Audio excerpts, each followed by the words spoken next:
ओम श्री गणेशाय नमः। गौरी पुत्र भगवान गणेश की जय। जय श्री कृष्ण। राधे राधे। दोस्तों, स्वागत है आप सबका हमारे YouTube channel Shraddha and faith में। दोस्तों, आप सभी को पापंकुशा एकादशी की हार्दिक शुभकामनाएं। भगवान लक्ष्मी नारायण की कृपा सदा आप और आपके परिवार पर बनी रहे। दोस्तों, आज आप सुनेंगे आश्विन मास के शुक्ल पक्ष की पापंकुशा एकादशी की पावन व्रत कथा। दोस्तों, इन कथाओं को आप प्रसन्नचित्त मन से और पूरी श्रद्धा के साथ पूरी जरूर सुनिएगा, क्योंकि आधा अधूरी कथा से व्रत का पूर्ण फल प्राप्त नहीं होता। तो चलिए दोस्तों, लक्ष्मी नारायण के चरणों का ध्यान करते हुए हम आज के वीडियो का श्रवण करें। तो बोलो लक्ष्मी नारायण की जय, बोलो श्री राधे कृष्ण की जय। धर्मराज युधिष्ठिर भगवान श्री कृष्ण से एक दिन पूछने लगे कि हे भगवान, आश्विन शुक्ल एकादशी का क्या नाम है? अब आप कृपा करके इसकी विधि तथा फल कहिए। भगवान श्री कृष्ण कहने लगे कि हे युधिष्ठिर, पापों का नाश करने वाली इस एकादशी का नाम पापंकुशा एकादशी है। हे राजन, इस दिन मनुष्य को विधि पूर्वक भगवान विष्णु जी की पूजा करनी चाहिए। यह एकादशी मनुष्य को मनोवांछित फल देकर स्वर्ग को प्राप्त कराने वाली है। मनुष्य को बहुत दिनों तक कठोर तपस्या से जो फल मिलता है, वह फल भगवान विष्णु को नमस्कार करने से ही प्राप्त हो जाता है। जो मनुष्य अज्ञानवश अनेक पाप करते हैं परंतु हरि को नमस्कार करते हैं, वे नरक में नहीं जाते। विष्णु के नाम के कीर्तन मात्र से संसार के सब तीर्थों के पुण्य का फल मिल जाता है। जो मनुष्य भगवान विष्णु के शरण में जाते हैं, उन्हें कभी भी यम यातना भोगनी नहीं पड़ती। सहस्र वाजपेयी और अश्वमेघ यज्ञ से जब फल प्राप्त होता है, वह एकादशी के व्रत के 16वें भाग के बराबर भी नहीं होता है। संसार में एकादशी के बराबर कोई पुण्य नहीं, इसके बराबर पवित्र तीनों लोकों में कुछ भी नहीं। इस एकादशी के बराबर कोई व्रत नहीं। जब तक मनुष्य विष्णु जी की एकादशी का व्रत नहीं करते, तब तक उनकी देह में पाप वास कर सकते हैं। हे राजन, बाल्यावस्था, युवावस्था और वृद्धावस्था में इस व्रत के करने से पापी मनुष्य भी दुर्गति को प्राप्त न होकर सदगति को प्राप्त होता है। आश्विन मास के शुक्ल पक्ष की इस पापंकुशा एकादशी का व्रत जो मनुष्य करते हैं, वे अंत समय में हरि लोक को प्राप्त होते हैं तथा समस्त पापों से मुक्त हो जाते हैं। सोना, तिल, भूमि, गौ, अन्न, जल, छतरी और ज्योति दान करने से मनुष्य यमराज को नहीं दिखता। जो मनुष्य किसी प्रकार के पुण्य कर्म किए बिना जीवन के दिन व्यतीत करता है, वह लोहार की भट्टी की तरह सांस लेता हुआ निर्जीव के समान ही है। निर्धन मनुष्य को भी अपने शक्ति के अनुसार दान करना चाहिए तथा धनवानों को सरोवर, बाग, मकान आदि बनवाकर दान करना चाहिए। ऐसे मनुष्य को यम का द्वार नहीं देखना पड़ता तथा संसार में दीर्घायु होकर धनाढ्य, समृद्ध और रोग रहित रहते हैं। श्री कृष्ण ने महाराज युधिष्ठिर को एक कथा सुनाई। वह कथा इस प्रकार थी कि प्राचीन काल की बात है। विंध्या नामक पर्वत पर क्रोधन नामक एक बहेलिया निवास करता था। वो अत्याचारी स्वभाव का था। उसका सारा समय दुष्टता, लूटपाट, मद्यपान और गलत संगति पाप कर्मों में ही बीत जाता था। जब जीवन के अंतिम वक्त में यमराज के दूत बहेलिया को लेने आ गए और यमदूत ने बहेलिया से कहा कि कल तुम्हारे जीवन का आखिरी दिन है, कल हम तुम्हें लेने आएंगे। यह बात सुनकर बहेलिया बहुत ज्यादा डर गया और महर्षि अंगिरा के आश्रम में जा पहुंचा। फिर महर्षि अंगिरा के पैरों में गिरकर प्रार्थना करने लगा। बहेलिया ने ऋषि अंगिरा से कहा कि मैंने अपना सारा जीवन पाप कर्म करने में ही व्यतीत कर दिया। कृपया कर मुझे कोई ऐसा उपाय बता दीजिए जिससे मेरे सभी पाप खत्म हो जाए और मुझे मोक्ष की प्राप्ति हो जाए। बहेलिया के निवेदन पर महर्षि अंगिरा ने उसे आश्विन शुक्ल के पापंकुशा एकादशी का पूरे विधि विधान से व्रत रखने को कहा। महर्षि अंगिरा के कहे अनुसार उस बहेलिया ने पापंकुशा एकादशी का व्रत किया और किए गए अपने सारे बुरे कर्मों से छुटकारा पा लिया। इस व्रत पूजन के फल और भगवान की कृपा से बहेलिया विष्णु लोक को गया। जब यमराज के यमदूत ने यह चमत्कार देखा तो वह बहेलिया को अपने साथ लिए बिना ही यमलोक वापस चले गए। एक राजा था जिसका नाम स्पर्श था। वह माँ भगवती का बहुत बड़ा पुजारी था। वह दिन रात माँ दुर्गा की पूजा करता था। माँ ने भी उन्हें राजपाट, धन दौलत, ऐसो आराम के सभी साधन दिए थे। कमी थी तो सिर्फ यह कि उनके घर में कोई संतान नहीं थी। यह गम उन्हें दिन रात सताता था। वह माँ से यही प्रार्थना करते थे कि माँ उन्हें एक संतान दे ताकि उनका वंश चलता रहे। माँ ने उसकी पुकार सुन ली। एक दिन माँ ने आकर राजा को स्वप्न में दर्शन दिए और कहा कि वे उसके भक्ति से बहुत प्रसन्न है। उन्होंने राजा को 2 पुत्रियां प्राप्त होने का वरदान दिया। कुछ समय के बाद राजा के घर में एक कन्या ने जन्म लिया। राजा ने अपने राज दरबारियों को बुलाया, पंडितों और ज्योतिषियों को बुलाया और बच्चे की नाम कुंडली तैयार करने का हुक्म दिया।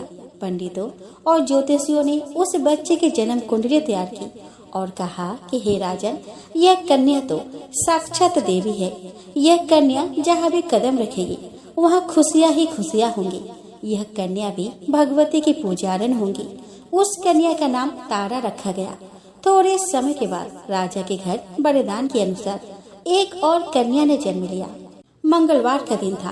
पंडितों और ज्योतिषियों ने जब जन्म कुंडली तैयार की तो वे उदास हो गए। राजा ने उदासी का कारण पूछा तो वे कहने लगे कि महाराज, यह कन्या आपके लिए शुभ नहीं है।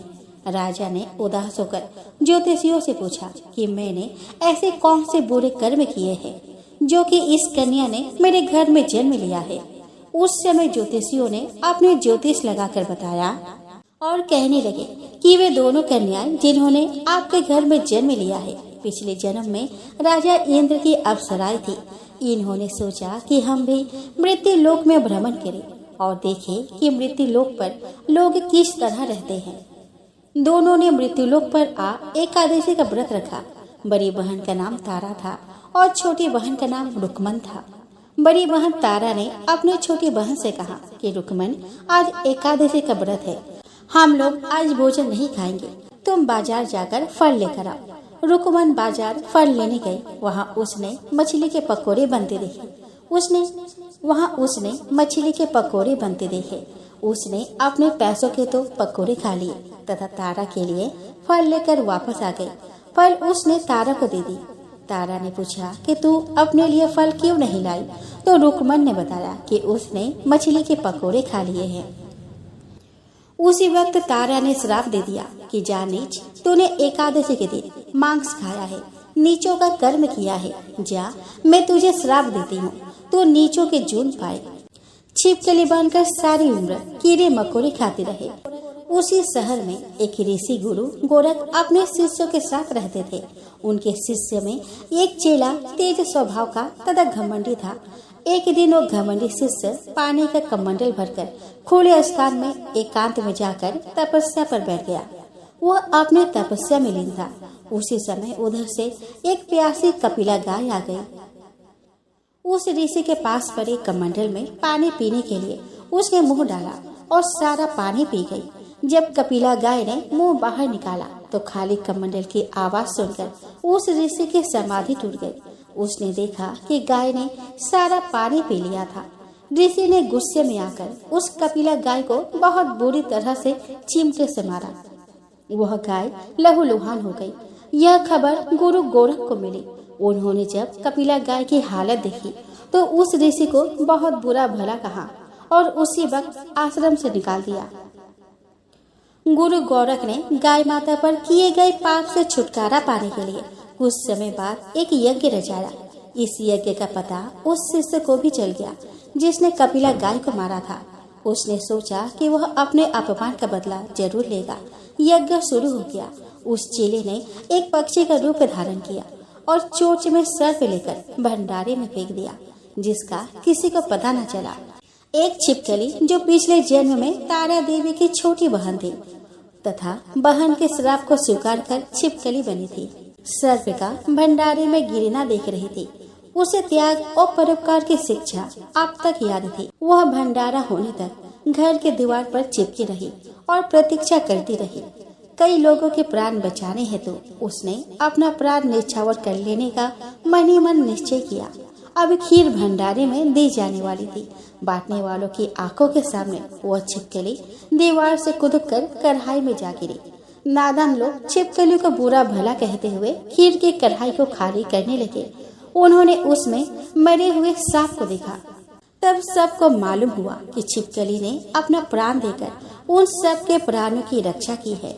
उपस्थित सभी सज्जनों और देवताओं ने उस छिपकली के लिए प्रार्थना की कि उसे सभी योनियों में उत्तम मनुष्य जन्म प्राप्त हो तथा अंत में वह मोक्ष को प्राप्त करे। तीसरे जन्म में वह छिपकली राजा स्पर्श के घर कन्या के रूप में जन्मी। दूसरी बहन तारा देवी ने फिर मनुष्य जन्म लेकर तारामती नाम से अयोध्या के प्रतापी राजा हरिश्चंद्र के साथ विवाह किया। राजा स्पर्श ने ज्योतिषियों से कन्या की कुंडली बनवाई। ज्योतिषियों ने राजा को बताया कि कन्या आपके लिए हानिकारक सिद्ध होगी, शकुन ठीक नहीं है, अतः आप इसे मरवा दीजिए। राजा बोले कि लड़की को मारने का पाप बहुत बड़ा है, मैं उस पाप का भार नहीं बन सकता। तब ज्योतिषियों ने विचार करके राय दी कि हे राजन, आप एक लकड़ी के संदूक में ऊपर से चांदी सोना आदि जलवा दे, फिर उस संदूक के भीतर लड़की को बंद करके नदी में प्रवाहित कर दीजिए। सोने चांदी से जरा हुआ संदूक अवश्य ही कोई लालच में निकाल लेगा और आपकी कन्या को भी पाल लेगा। आपको किसी प्रकार का पाप न लगेगा। ऐसा ही किया गया। नदी में बहता हुआ संदूक काशी के समीप एक भंगी को दिखाई दिया। वो संदूक को नदी से बाहर निकाल लाया।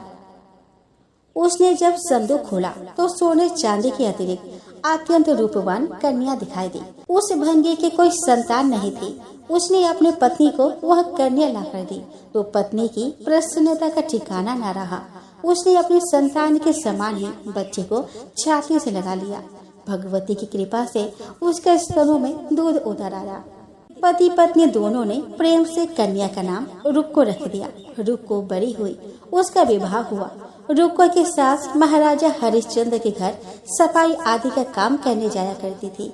एक दिन वह बीमार पड़ गई। रुक्को महाराज हरिश्चंद्र के घर काम करने के लिए पहुंच गई। महाराज की पत्नी तारामती ने जब रुक्को को देखा तो वह अपने पूर्व जन्म के पुण्य से उसे पहचान गई। तारामती ने रुक्को से कहा कि हे बहन, तुम मेरे यहाँ निकट आकर बैठो।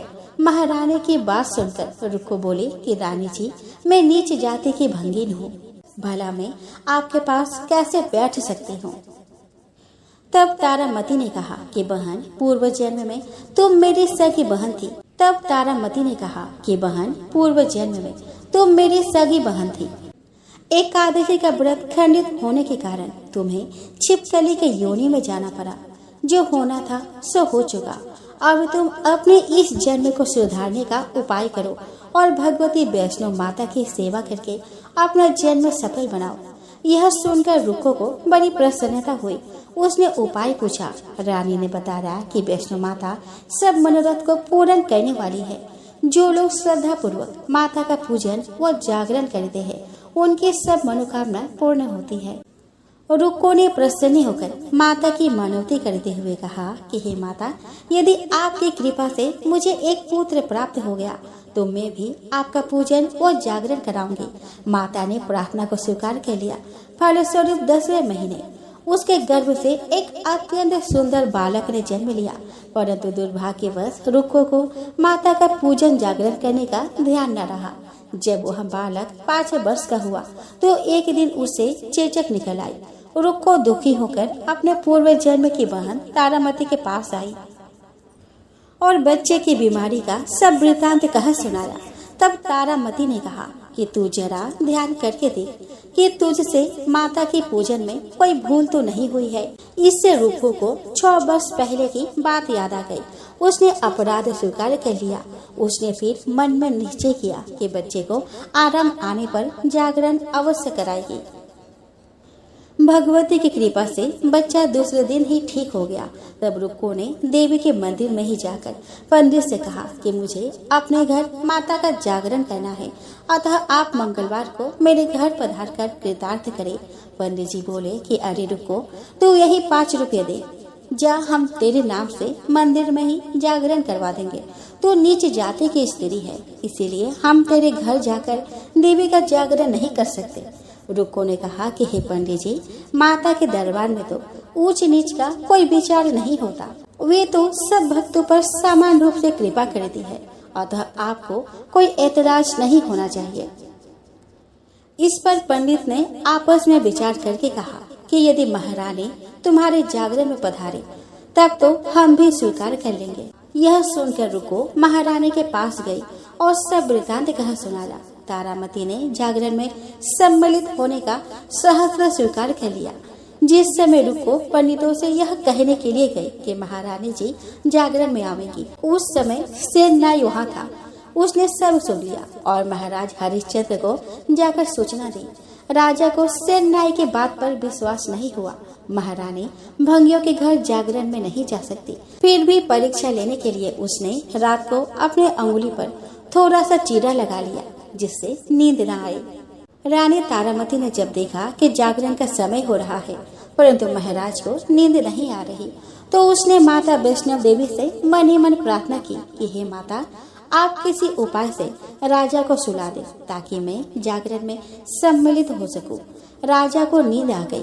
तारामती रोशनदास से रस्सा बांधकर महल से उतरी और रुक्को के घर जा पहुंची। उस समय जल्दी के कारण रानी के हाथ से रेशमी रुमाल एवं कंगन रास्ते में ही गिर पड़ा। उधर थोड़ी देर बाद राजा हरिश्चंद्र की नींद खुल गई। वह भी रानी का पता लगाने निकल पड़ा। उसने मार्ग में कंगन और रुमाल देखा। राजा ने दोनों चीजें रास्ते में उठाकर अपने पास रख ली और जहाँ जागरण हो रहा था वहाँ जा पहुँचा। वहाँ एक कोने में चुपचाप बैठकर दृश्य देखने लगा। जब जागरण समाप्त हुआ तो सबने माता की अरदास की। उसके बाद प्रसाद बांटा गया। रानी तारामती को जब प्रसाद मिला तो उसने झोली में रख लिया। यह देख लोगों ने पूछा कि आपने प्रसाद क्यों नहीं खाया? यदि आप न खाएंगी तो कोई भी प्रसाद नहीं खाएगा। रानी बोली कि तुमने प्रसाद दिया वह मैंने महाराज के लिए रख लिया, अब मुझे मेरा प्रसाद दे दे। आपके बाद प्रसाद लेकर तारा ने खा लिया। इसके बाद सब भक्तों ने माँ का प्रसाद खाया। इस प्रकार जागरण समाप्त करके प्रसाद खाने के पश्चात रानी तारामती महल की तरफ चली। तब राजा ने आगे बढ़कर रास्ता रोक लिया और कहा कि तूने नीचों के घर का प्रसाद खा अपना धर्म भ्रष्ट कर लिया है। अब मैं तुझे अपने घर कैसे रखूं? तूने तो कुल का मर्यादा और प्रतिष्ठा का भी ध्यान नहीं रखा। जो प्रसाद तू अपने झोली में मेरे लिए लाई है उसे खिला मुझे भी तू अपवित्र करना चाहती है। ऐसा कहते हुए जब राजा ने झोले की ओर देखा तो भगवती की कृपा से प्रसाद के स्थान पर उसमें चंपा, गुलाब, गेंदे के फूल, कच्चे चावल और सुपारियां दिखाई दी।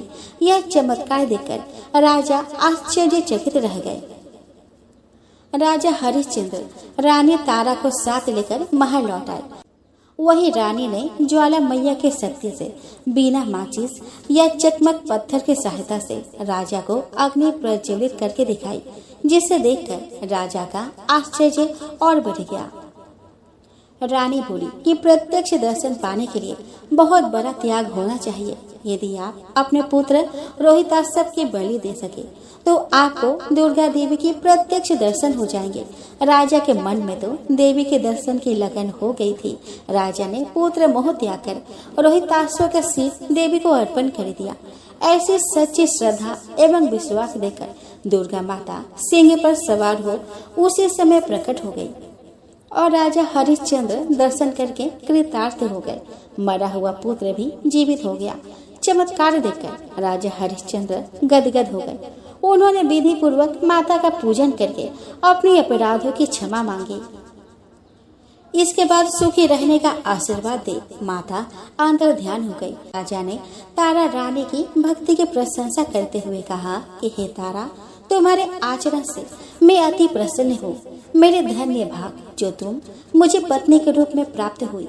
आयु पर्यंत सुख भोगने के पश्चात राजा हरिश्चंद्र, रानी तारा एवं रुक्मन भंगी तीनों ही मनुष्य योनि से छुटकर देवलोक को प्राप्त हुए। माता के जागरण में तारा रानी की कथा को जो मनुष्य भक्ति पूर्वक पढ़ता या सुनता है, उसके सभी मनोकामनाएं पूर्ण होती है, सुख समृद्धि बढ़ती है और शत्रुओं का नाश होता है। दोस्तों, दैत्यराज कालनेमी की कन्या वृंदा का विवाह जालंधर से हुआ। जालंधर महाराक्षस था। अपने सत्ता के मध्य में चूर उसने माता लक्ष्मी को पाने की कामना से युद्ध किया, परंतु समुद्र से ही उत्पन्न होने के कारण माता लक्ष्मी ने उसे अपने भाई के रूप में स्वीकार किया। वहां से पराजित होकर वह देवी पार्वती को पाने की लालसा से कैलाश पर्वत पर गया। भगवान देव आदिदेव शिव का ही रूप धरकर माता पार्वती के समीप गया, परंतु माँ ने अपने योग बल से उसे तुरंत पहचान लिया और वहाँ से अंतर्ध्यान हो गई। देवी पार्वती ने क्रोध होकर सारा वृतांत भगवान विष्णु को सुनाया। जालंधर की पत्नी वृंदा अत्यंत पतिव्रता स्त्री थी। उसी के पतिव्रता धर्म की शक्ति से जालंधर न तो मारा जाता था और न ही पराजित होता था। इसीलिए जालंधर का नाश करने के लिए वृंदा के पतिव्रता धर्म को भंग करना बहुत ही आवश्यक था। इसी कारण भगवान विष्णु ऋषि का वेश धारण करके वन में जा पहुँचे। वहाँ वृंदा अकेली भ्रमण कर रही थी। भगवान के साथ मायावी राक्षस भी थे, जिन्हें देखकर वृंदा भयभीत हो गई। ऋषि ने वृंदा के सामने पल में दोनों को भस्म कर दिया। उनकी शक्ति देखकर वृंदा ने कैलाश पर्वत पर महादेव के साथ युद्ध कर रहे अपने पति जालंधर के बारे में पूछा। ऋषि ने अपना माया जाल से 2 वानर प्रकट किए। फिर एक वानर के हाथ में जालंधर का सिर और दूसरे हाथ में धड़। अपने पति की यह दशा देखकर वृंदा मूर्छित होकर नीचे गिर पड़ी। होश में आने पर उन्होंने ऋषि रूपी भगवान से विनती की कि वह उसके पति को जीवित करे। भगवान ने अपनी माला से पुनः जालंधर का सिर धड़ से जोड़ दिया और स्वयं ही उसे शरीर में प्रवेश कर गए। वृंदा को इस छल का तनिक भी आभास न हुआ। जालंधर बने भगवान के साथ वृंदा पतिव्रता का व्यवहार करने लगी, जिससे उसका सतीत्व भंग हो गया। ऐसा होते ही वृंदा का पति जालंधर युद्ध में हार गया।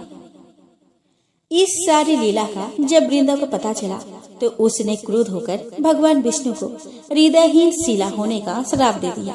अपने भक्त के श्राप को भगवान विष्णु ने स्वीकार किया और शालिग्राम पत्थर बन गए।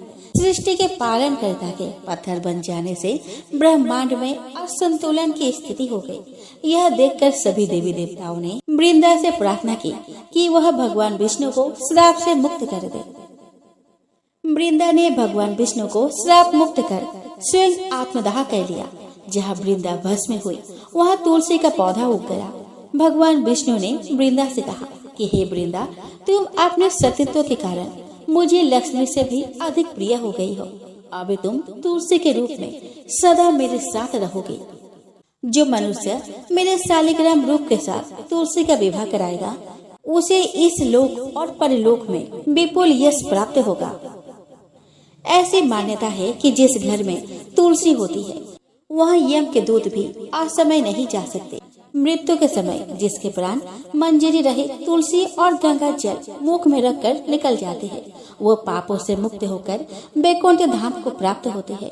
जो मनुष्य तुलसी व आंवले की छाया में अपने पितरों का श्राद्ध करता है, उसके पितर मोक्ष को प्राप्त हो जाते हैं। दोस्तों, प्राचीन समय की बात है। राजा नभागा के अम्बरीश नामक एक प्रतापी पुत्र थे। वे बड़े वीर, बुद्धिमान और तपस्वी राजा थे। वे जानते थे कि जिस दिन धन वैभव के लोभ में पड़कर प्राणी घोर नरक में जाते हैं, इसलिए उनका मन सदैव भगवत भक्ति और दीनों की सेवा में लगा रहता था। राज्य अभिषेक के बाद राजा अम्बरीश ने अनेक यज्ञ करके भगवान विष्णु की पूजा उपासना की, जिन्होंने प्रसन्न होकर उनकी रक्षा के लिए अपने सुदर्शन चक्र को नियुक्त कर दिया। एक बार राजा अम्बरीश ने अपने पत्नी के साथ द्वादशी प्रधान एकादशी व्रत करने का निश्चय किया। उन्होंने भगवान विष्णु का पूजन किया और ब्राह्मणों को अन्य धन का भरपूर दान दिया। तभी वहाँ दुर्वासा ऋषि का आगमन हो गया। वे परम तपस्वी, वो अलौकिक शक्तियों से युक्त थे, किंतु क्रोधी स्वभाव के कारण उनकी सेवा शुश्रूषा में विशेष सावधानी अपेक्षित थी। अम्बरीश ने उनका स्वागत किया और उन्हें श्रेष्ठ आसन पर बिठाया। तत्पश्चात दुर्वासा ऋषि की पूजा करके उसने प्रेम पूर्वक भोजन ग्रहण करने का आग्रह किया। दुर्वासा ऋषि ने उनका आग्रह स्वीकार कर लिया, परंतु भोजन से पूर्व नित्य कर्मों से निवृत्त होने के लिए वे यमुना नदी के तट पर चले गए। वे पर ब्रह्म का ध्यान कर यमुना के जल में स्नान करने लगे। इधर द्वादशी केवल कुछ ही क्षण शेष रह गई थी। स्वयं को धर्म संकट में देखकर राजा अम्बरीश ब्राह्मणों से परामर्श करते हुए बोले कि मान्यवरों, ब्राह्मणों को बिना भोजन कराए स्वयं खा लेना और द्वादशी रहते भोजन न करना दोनों ही मनुष्य को पाप का भागी बनाते हैं। इसीलिए इस समय आप मुझे ऐसा उपाय बताएं जिससे मैं पाप का भागी न बन सकूं। ब्राह्मण बोले कि राजन, शास्त्रों में कहा गया है कि पानी भोजन करने के समान है और भोजन करने के समान नहीं भी है। इसीलिए इस समय आप जल पीकर द्वादशी का नियम पूर्ण कीजिए। यह सुनकर अम्बरीश ने जल पी लिया और दुर्वासा ऋषि की प्रतीक्षा करने लगे।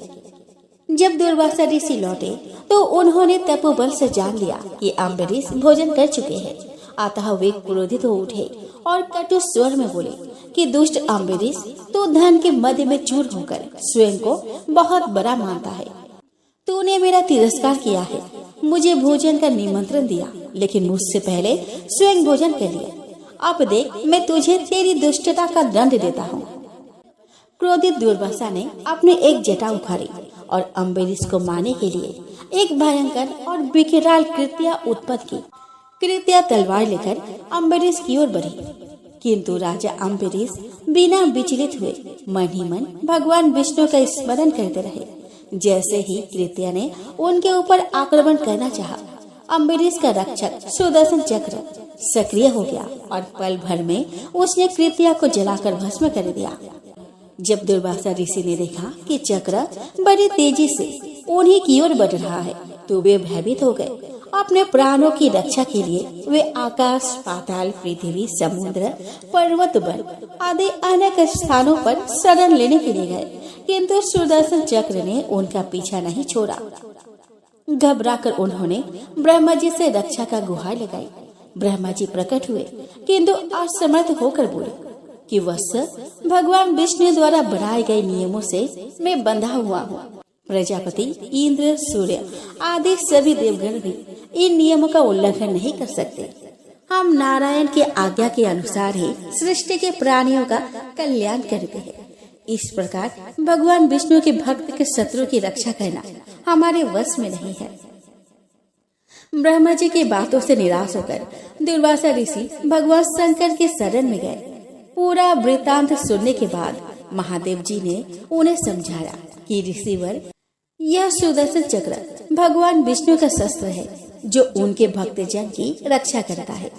इसका तेज सभी के लिए असहनीय है, अतः उचित होगा कि आप स्वयं भगवान विष्णु के शरण में जाएं। केवल वे ही इस दिव्य शस्त्र से आपकी रक्षा कर सकते हैं और आपका मंगल हो सकता है। वहाँ से भी निराश होकर दुर्वासा ऋषि भगवान विष्णु के शरण में पहुँचे और उनके चरणों में सिर नवाकर दया की गुहार लगाई। आर्त स्वर में दुर्वासा बोले कि भगवान, मैं आपका अपराधी हूँ। आपके प्रभाव से अनभिज्ञ होकर मैंने आपके परम भक्त राजा अम्बरीश को मारने का प्रयास किया है। हे दयानिधि, कृपया करके मेरी इस दुष्टता को क्षमा करें, मेरी प्राणों की रक्षा कीजिए। भगवान नारायण ने दुर्वासा ऋषि को उठाया और समझाया कि मुनिवर, मैं सर्वदा भक्तों के अधीन हूँ। मेरे सीधे साधे भक्तों ने अपने प्रेम पास में मुझे बांध रखा है। भक्तों का एकमात्र आश्रय मैं ही हूँ, अतः मैं स्वयं अपने और देवी लक्ष्मी से बढ़कर अपने भक्तों को चाहता हूँ। जो भक्त अपने बंधु बांधव और समस्त भोग विलास त्याग कर मेरी शरण में आ गए हैं, उन्हें किसी प्रकार छोड़ने का विचार मैं कदापि नहीं कर सकता। यदि आप इस विपत्ति से बचना चाहते हैं तो मेरे परम भक्त अम्बरीश के पास से जाइए। उसके प्रसन्न होने पर आपकी कठिनाई अवश्य दूर हो जाएगी। नारायण की सलाह पाकर दुर्वासा अम्बरीश के पास पहुँचे और अपने अपराध के लिए क्षमा मांगने लगे। परम तपस्वी महर्षि दुर्वासा की यह दुर्दशा देखकर अम्बरीश को अत्यंत दुख हुआ। उन्होंने सुदर्शन यज्ञ की स्तुति की और प्रार्थना पूर्वक आग्रह किया कि वह अब लौट जाए। उनकी स्तुति से प्रसन्न होकर सुदर्शन चक्र ने अपनी दिशा बदल ली और दुर्वासा ऋषि को भय मुक्त कर दिया। जब से दुर्वासा ऋषि वहां से गए थे, तब से राजा अम्बरीश ने भोजन ग्रहण नहीं किया था। वे ऋषि को भोजन कराने की प्रतीक्षा करते रहे। उनके लौटकर आ जाने और भय मुक्त हो जाने के बाद अम्बरीश ने सबसे पहले उन्हें आदर पूर्वक बैठाकर उनकी विधि सहित पूजा की और प्रेम पूर्वक भोजन कराया। राजा के इस व्यवहार से ऋषि दुर्वासा अत्यंत प्रसन्न हो गए और उन्हें अनेक सह आशीर्वाद देकर वहां से विदा हुए। तो प्रेम से बोले, तुलसी माता की जय हो, विष्णु भगवान की जय हो। दोस्तों, सतयुग में मूर नामक एक बलशाली दैत्य था। उसने इंद्र समेत कई देवों को पराजित करके स्वर्ग पर अधिकार कर लिया था। सभी देवतागण भगवान शिव के शरण में गए और रक्षा की गुहार लगाई। तब उन्होंने उनको श्री हरि विष्णु के पास जाने को कहा।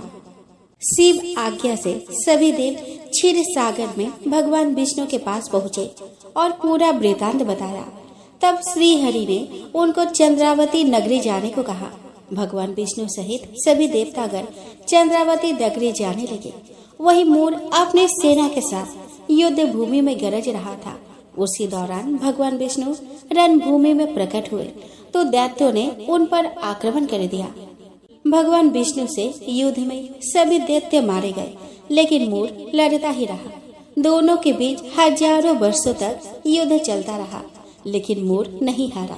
तब भगवान विष्णु बद्री का आश्रम चले गए और वहाँ हेमवती नामक गुफा के अंदर योग निद्रा में सो गए। उनका पीछा करता हुआ मूर भी उस गुफा में आ गया। उसने भगवान विष्णु को सोता हुआ देखा। तब वह इसे अवसर जानकर उन पर आक्रमण करने के लिए आगे बढ़ा। तभी भगवान विष्णु के शरीर से देवी एकादशी प्रकट हुई। उनका दैत्य मूर के साथ भीषण युद्ध हुआ, जिसमें मूर मारा गया। इस प्रकार से देवी एकादशी ने भगवान विष्णु की रक्षा की। विष्णु जी जब योग निद्रा से बाहर आए तो उनको सब कुछ मालूम हुआ। उन्होंने देवी को उत्पन्ना एकादशी के नाम से पूजित होने का वरदान दिया।